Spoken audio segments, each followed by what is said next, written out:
Shalom and welcome.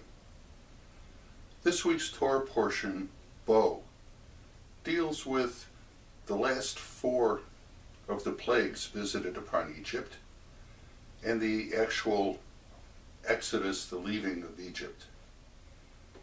The portion starts out, Vaydaber Adonai el Moshe Bo leFaro. God says to Moses, go to Pharaoh.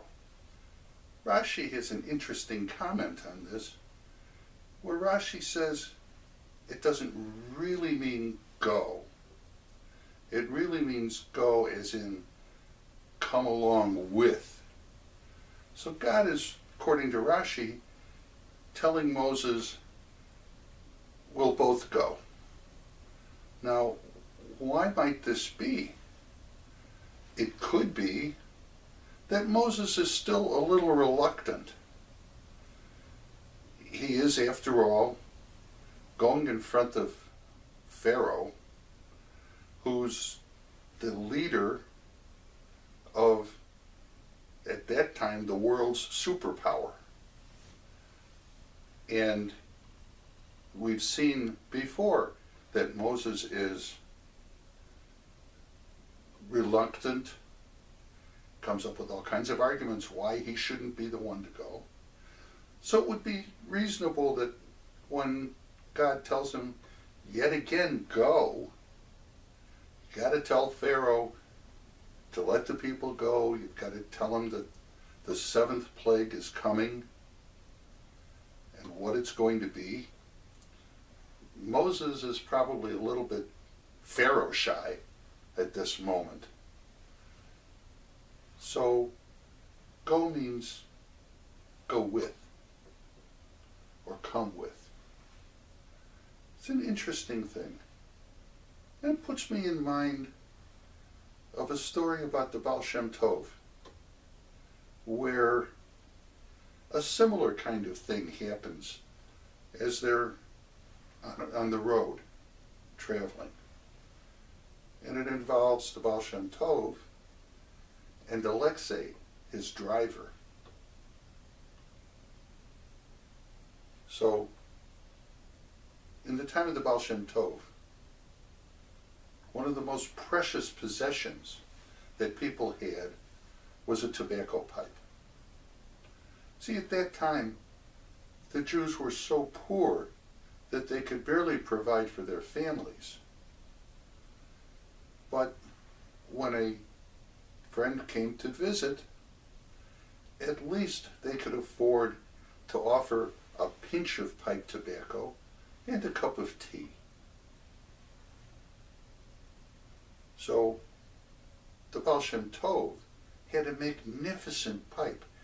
It was rumored to be long, so long that he could set the stem down on the back end of his wagon, and while sitting on the seat of the wagon, he could smoke his pipe. So it happens that one day, the Baal Shem Tov and a few of his students are on their way traveling with Alexei, his driver, at the reins of the horse. And they're smoking and sitting in the wagon discussing some aspect of Torah.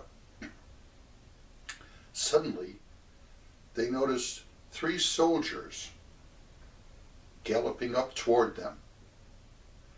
As the soldiers catch up with the wagon, the commander of the soldiers says to them, listen, you Jews, we represent the governor of this area, and we demand you pay 20 rubles in order to travel on the governor's road.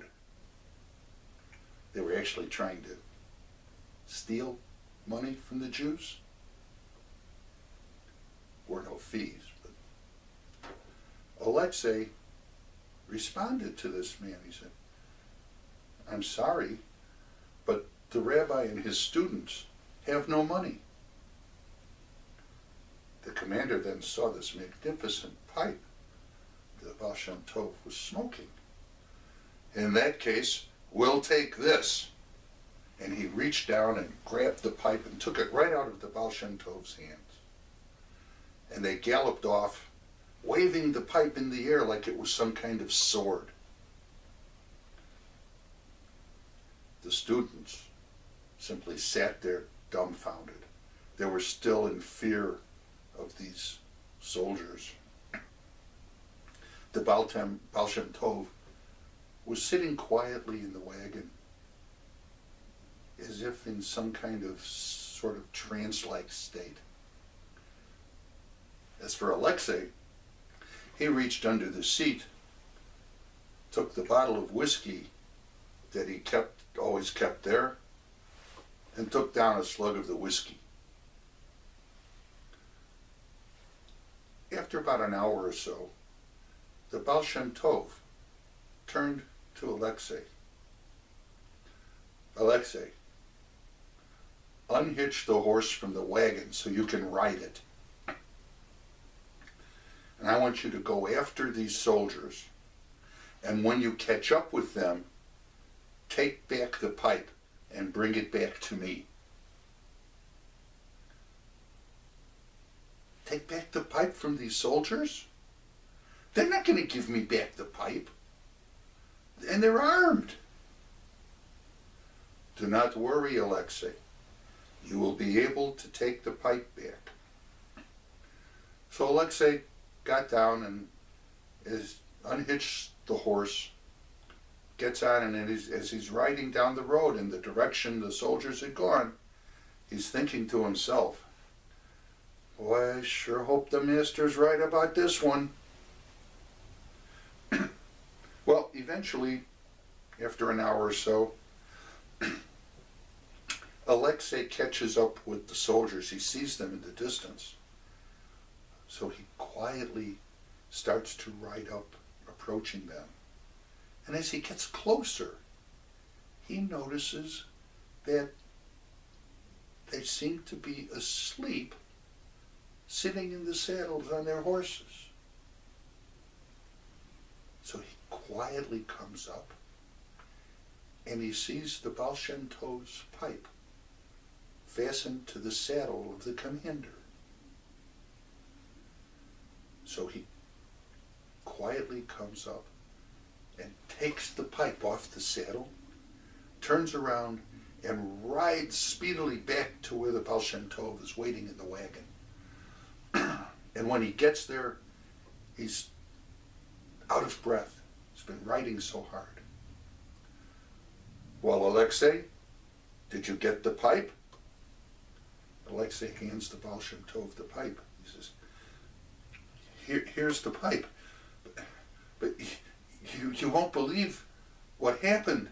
I found the soldiers, and they were all sleeping on their horses. The Baal Shem Tov smiled and looked at Alexei. Alexei, you know that I'm a man of faith. Of course, I believe you when you said that. Now, hitch the horse back to the wagon, take a drink of your whiskey, and we'll be on our way. So it was that the Baal Shem Tov got his pipe back, and did so through Alexei, his somewhat reluctant and unwilling servant. Thank you, and shalom.